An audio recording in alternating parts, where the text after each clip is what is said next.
the VA Connecticut Veterans Benefit Administration, presented by Heather Neves. I'd like to cover a few ground rules for the presentation. This session will be recorded. We will be muting all microphones at the start of the presentation. To ask questions, please type them in the chat area, and the moderator will review and pass along to the presenter. If you're unable to utilize the chat feature, we ask that you hold your questions to the end. You'll raise your hand and you'll be addressed at that time. Please do not share any personal identifiable information, as these sessions are non-confidential. We suggest that you keep your camera off, as this helps to keep bandwidth down and improves connectivity. Thank you and enjoy the presentation.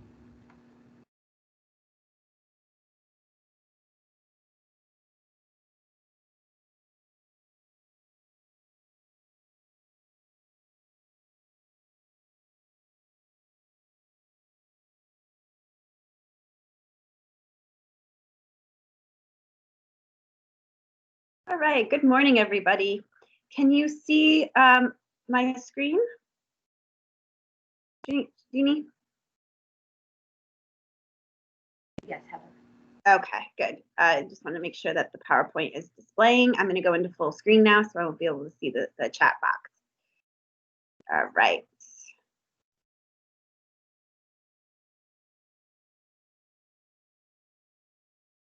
Good morning, everybody. Like Jeannie has said, my name is Heather Neves. I am a supervisor at the Hartford Regional Office in the Benefits Administration.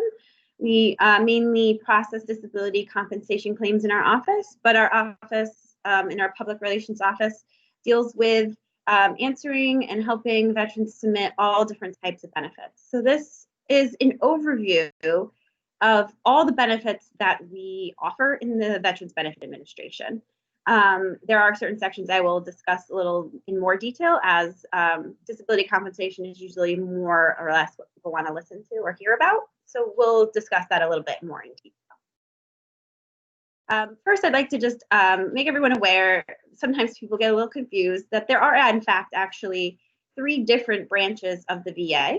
We have the Veterans Health Care Administration, the Veterans Benefit Administration, which is us, and the National Cemetery Administration.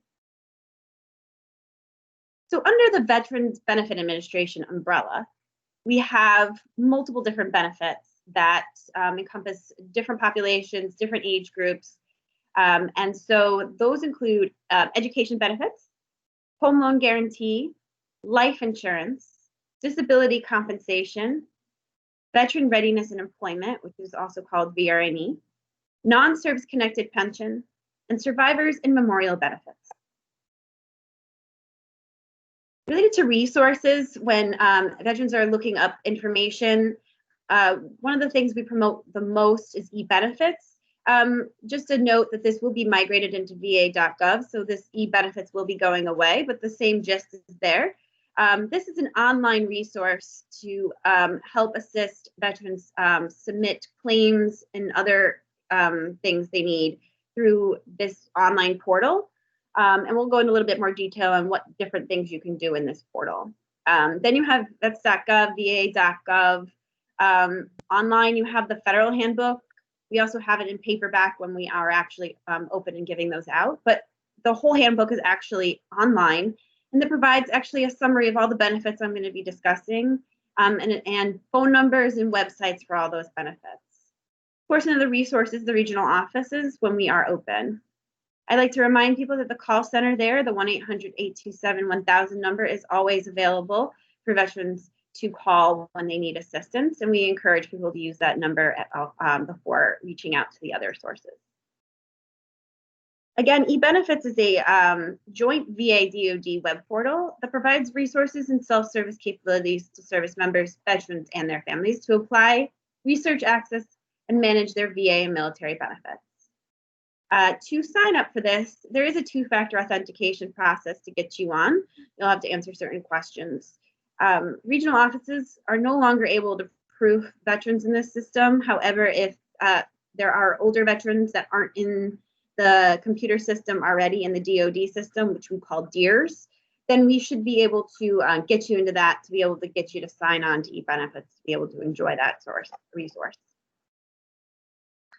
During COVID, I just like to kind of discuss a few things. Our office right now is currently closed to the public, but we have established a phone line, and it's 860-666-7342. We're asking veterans to leave a message with their name and phone number and a brief message of what they're looking for, and we're going to call back in 24 hours. At this time, we're trying to assist veterans the best we can through this resource. Also, the call centers are still available, as well as eBenefits, and going through your portal that way will help assist us. If you are having technological issues with your eBenefits, then definitely call us. But we're doing our best at this time to still assist veterans during this process.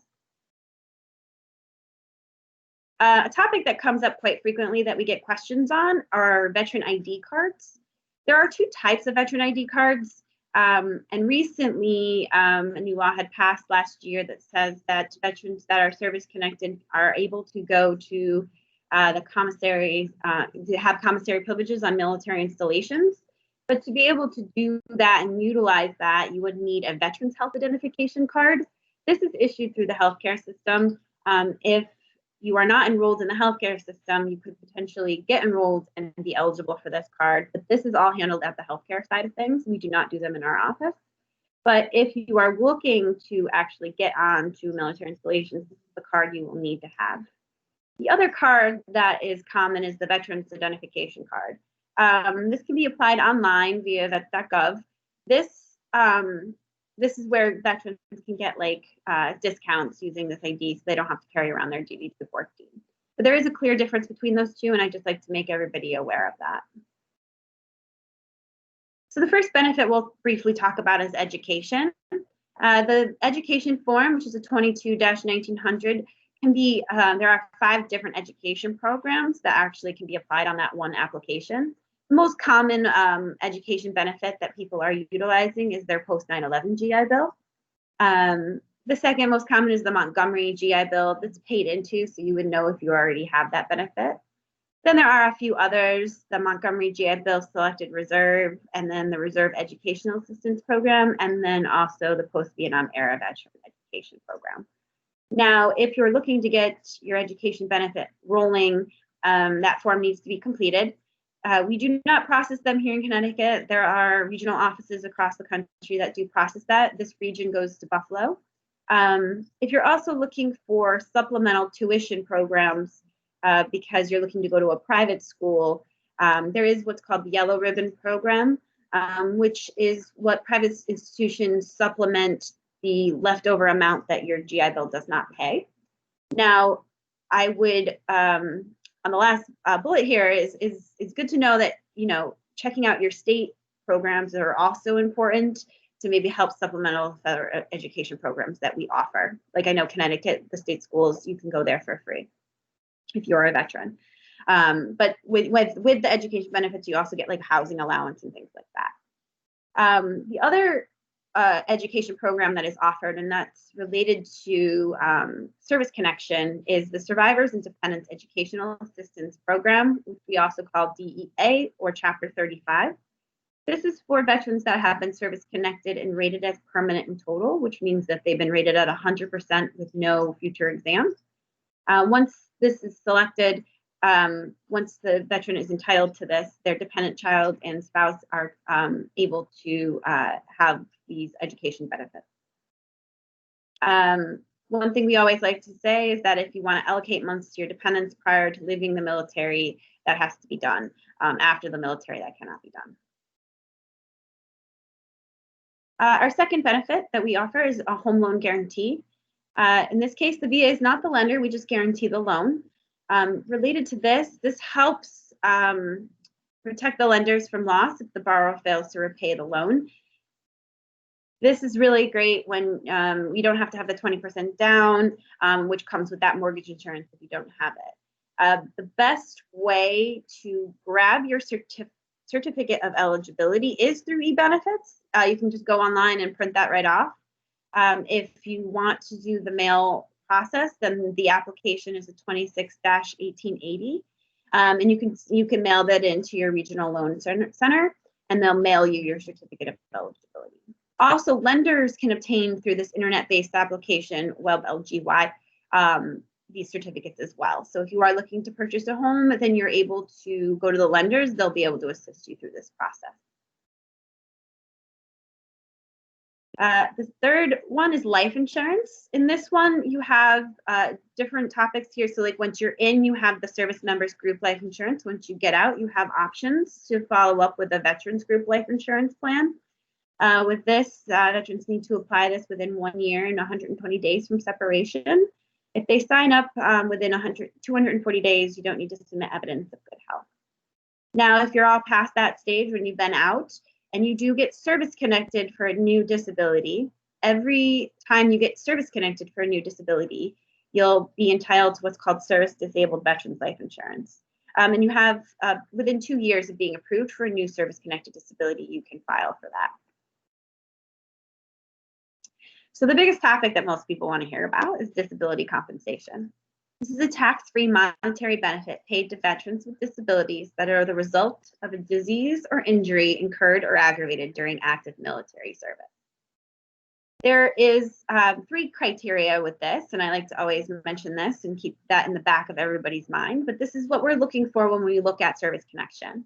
We're looking for an in-service event, injury, or disease, a current chronic disability, and a link between what happened in service and the current disability. So there has to be that link that says, you know, something happened in service and what you have currently going on is related to that. This all requires that the person be on active duty for training or inactive duty for training. So things like annual training, drill weekends count if something were to occur. The way we consider the considerations related to service connection is either we're directly connecting something, something happened in service and now you currently have that. Sometimes people have some issues going into service, so it might have been aggravated during service. Presumptive service connection is those connections related to if there was an event that happened in service. So the most common one we talk about is Agent Orange exposure for Vietnam veterans, and they currently have a disability that Congress has decided is presumed to be related to that exposure. So we talk about presumptive service connection. It's usually related to a disability that we've already deemed has a connection to service. And then secondary, I always like to tell people, be reminded that if later on you are service connected for something and it's causing other problems, that those problems may also be able to be service connected as a secondary issue. So the most common things are musculoskeletal conditions. My knee hurts, I hurt my knee in service, I'm service connected for my right knee and now my left knee hurts because of it. Potentially that is a way to service connect. How to apply for service connection. The original claims for service connection or any new claim or claim for increase, so reevaluations of already service connected conditions, have to be filed on a 21526 EZ. And this can be done through mail to our scanning vendors that we have, mail it in, which is all online, or through e-benefits can be submitted. Normally when we're open, we would take them. So when we do normally go on our normal operations, you can file claims with us and we would take it from you. Now, some things have changed related to claims that you have been previously denied. So we like to tell people that there are different forms. The VA loves our forms. We have different forms for every different thing. So keep that in mind when filing claims, always to remember, am I actually filing this on the correct claim form? But if you had been previously denied for a condition, then and you want to have us reconsider it or reopen with new evidence, there's the form 21-0995, and we call that a supplemental claim. So keep that in mind. Which comes into play with this whole new Appeals Management Act that has changed the appeal process a little bit. We have 3 different lanes, one of them being the supplemental claim lane. Basically how this works is if you decide that you are either unhappy with the decision we made or for service connection for a claim that we already gave you. So basically like the percentage is not what you thought it should be, or we denied you and you're looking to get service connected for something. If you have new evidence as to the reason why we denied you, then the supplemental claim lane is the way to go first. Provide us that evidence and we'll make a new decision. If you believe we have all the evidence in file to make your claim correct, then the way you would go about doing that is what's called a higher level review. This means that someone is taking another look at your claim with all the evidence that is currently on file, and new evidence can't be submitted in that process. And then the final one that's kind of always been the same is the notice of disagreement that goes to the Board of Veterans Appeals down in Washington. Those are the lengthiest process, so we usually have people start with the first two to see if we can get a resolution before going to the board. But it is everyone's decision to decide which lane they want to go towards if they're looking to get a new decision made. Some other considerations related to disability compensation that I like to discuss. If you are service connected at a higher percentage, but not quite 100%, and you are unable to work due to that disability, it's called individual unemployability. That would be required to be submitted on the 21-8940.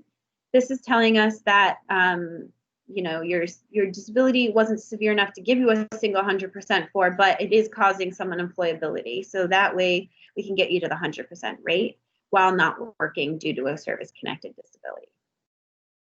We have special monthly compensation, meaning that your disability is so severe it creates or causes the need for additional monetary benefit. And sometimes that's because aid and attendance or housebound status is shown where you need the care of another person. Also, we have what's called automobile allowance and specially adaptive housing and special home adaptations for those that are severely disabled and their disabilities have required a need to adapt those particular things in their homes. Clothing allowance is a benefit that is filed actually with the medical center, not with us, but that is if you are service connected for a disability that is causing you to need to purchase clothing more often than not.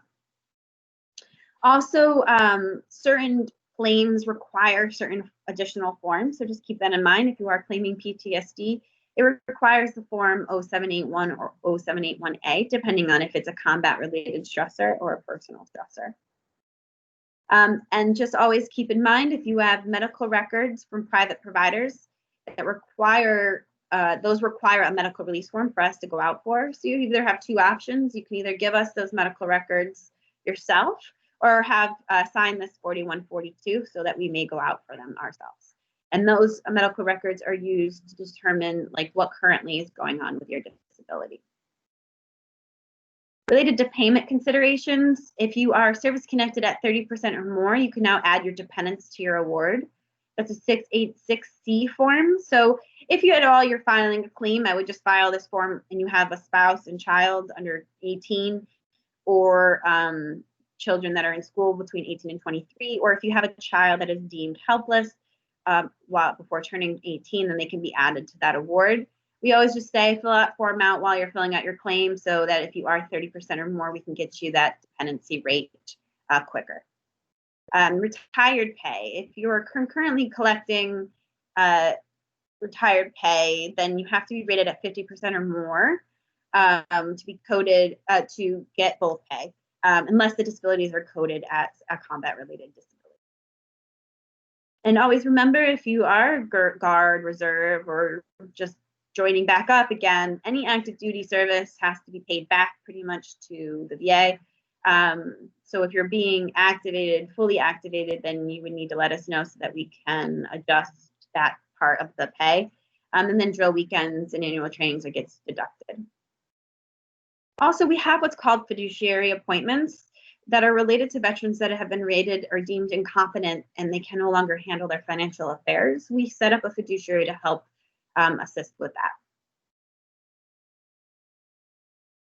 So how to complete the application. There's actually lots of YouTube videos out there. I won't show this now. I've done this in the past, but if you need more assistance and the forms are confusing, give us a call the call center, or even just YouTube it. There's lots of videos out there actually walking through the application process. But for instance, I'll show you, oops. the difference between, oh, it's not going to let me open it, but the 526, the 0995, and the 4138, there are lots of videos out there to assist that. And then also, like I said, the forms can be, some of them are, very lengthy. So just make sure that all boxes are being completed and all relevant boxes are checked. So there are different people that can represent you throughout this process. Of course, there are the regional offices and us to be able to assist you through that process, and you can utilize us in any way that you can through those resources. However, there are also additional resources out there for veterans. There's veteran service organizations, that's DAV, Connecticut Department of Veterans Affairs, and Vets, VFW, that can assist through the process. And that would be just a form 21-22, and they can represent you through that process. A lot of people choose to go to private attorneys or private individuals to help them through that. Usually we just, like to mention that there is a attorney fee agreements that usually come involved with that. Also, family members can assist through one claim at a time, if that is something that somebody would like. We always tell people, if you want your family members or your spouse or your children to be able to speak for you or get information related to the claim process, then to fill out the 0845, and then we can, that person can speak on behalf of you. Otherwise, we can't really speak to anybody unless given permission. So I'm briefly just going to talk about this because at 11 there's going to be a whole actual topic on this, but Veteran Readiness and Employment, which just changed their name to that.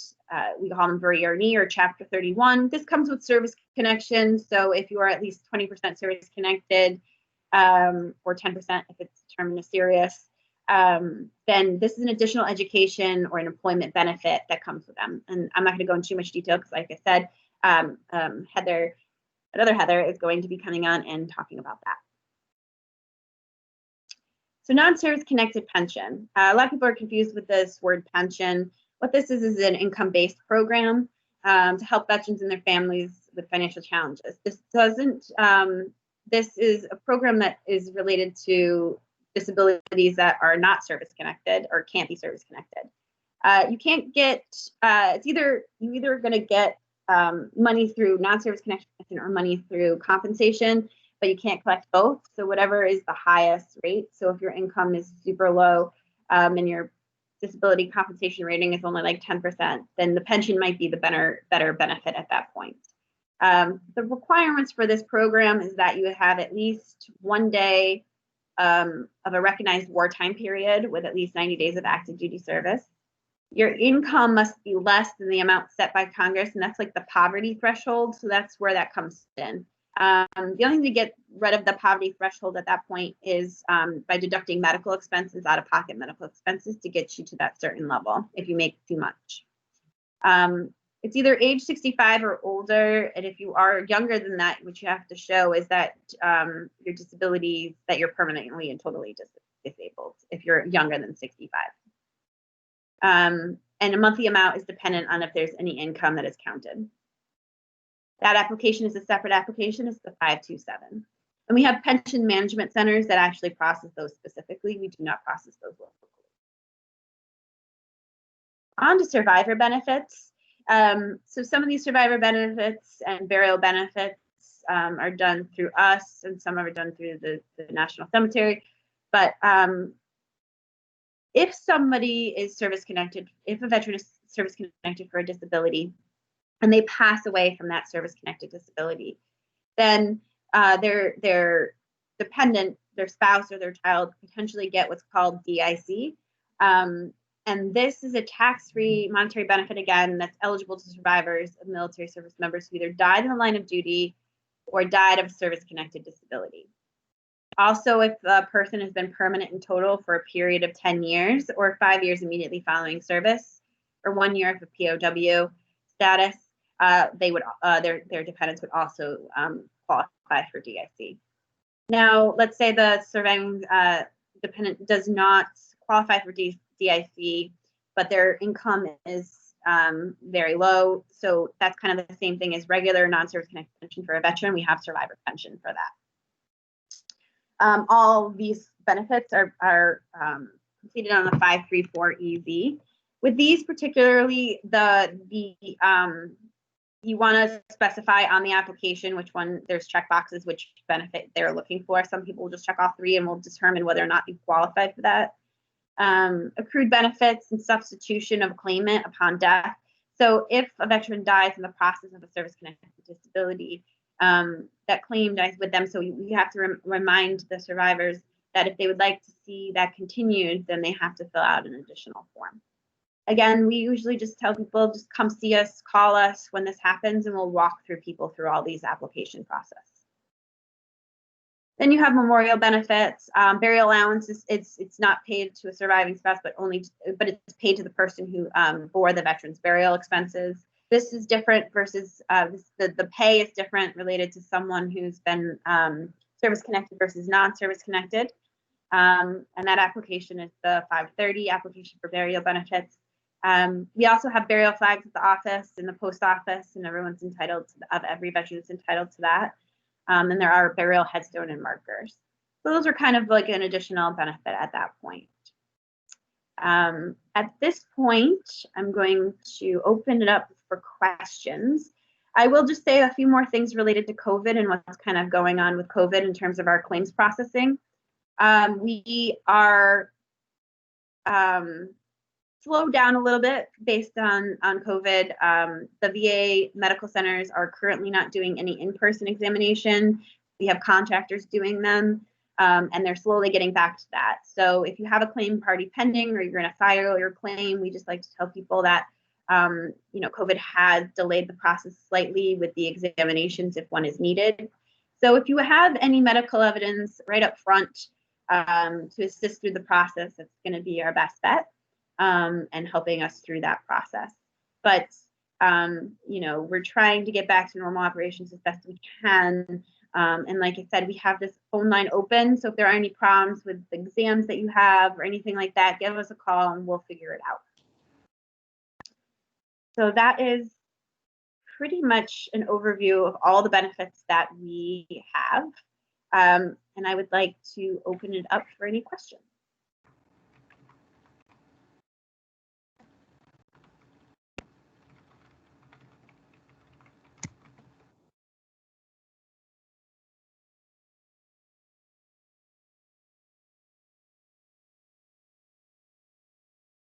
No questions yet? I never know how fast or slow that presentation is gonna take me sometimes, depending on the groups of people, but I wanted to give time to discuss that. Heather? Yep. Hi, Joe Dineo, Director of Operations here at the main campus in Rocky Hill. And awesome. This is a great session. Just coming in for a quick, sort of important notification that we just got from our on-site registration is that the Rocky Hill location for tomorrow is full.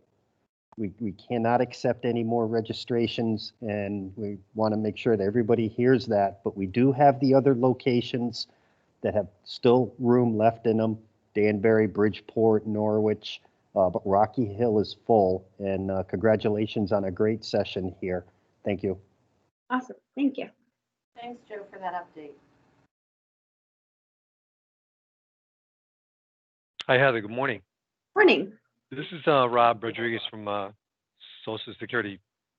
I just want to let you know it was a great session. You were talking about, disability benefits and service-connected benefits. Just as adding a piece to your session is that I always encourage those individuals who are getting disability benefits on the VA side to make sure they touch base with us, because there could be eligibility on that side of the fence as well. And I'll have a session that's coming up shortly, but I just wanted to say good information and it's a good session. So congrats. Thanks. It kind of reminds me of something. A lot of times people are in need of benefit letters to state what they're getting from us for Social Security, for other purposes. We're still doing that, even though our office, like I said, call that number. You want a letter. Also, e-benefits can give you those letters as well. Sometimes it's a little more complicated that way. So it takes us 2 seconds to draft up a letter and mail it out to everybody. So we do get those requests quite a bit from Social Security, from other places, to determine like what benefits they're getting from us. So just to keep that in mind, that we do benefit letters related to, tax stuff from the town hall. We do letters that just basically say like how much they're getting, what their percentage is. We do a commissary privilege letter, which isn't really needed anymore, but we used to do that for 100%. Okay. Also, if a veteran is getting looking for that civil service preference letter to say that they are service connected, so they're applying for a job, keep that in mind, that we also can issue that letter out that says they're this, so they're getting 10-point preference or whatever for employment is really important. So we also do that as well. If a veteran needs it, they call us up and we'll get that letter out to them. Thank you. Welcome.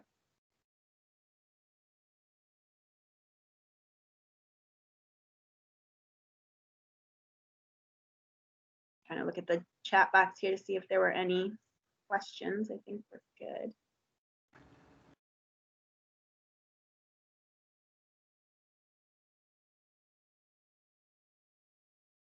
Are we good, Jeannie? I think we're good. Not hearing any additional questions. Again, we're open as best we can be. Give us a call. We just make sure that you leave your phone number, your name, and your information accordingly, and we will get back to you as soon as. Awesome. Thank you so much, Heather. We appreciate it. Thank you.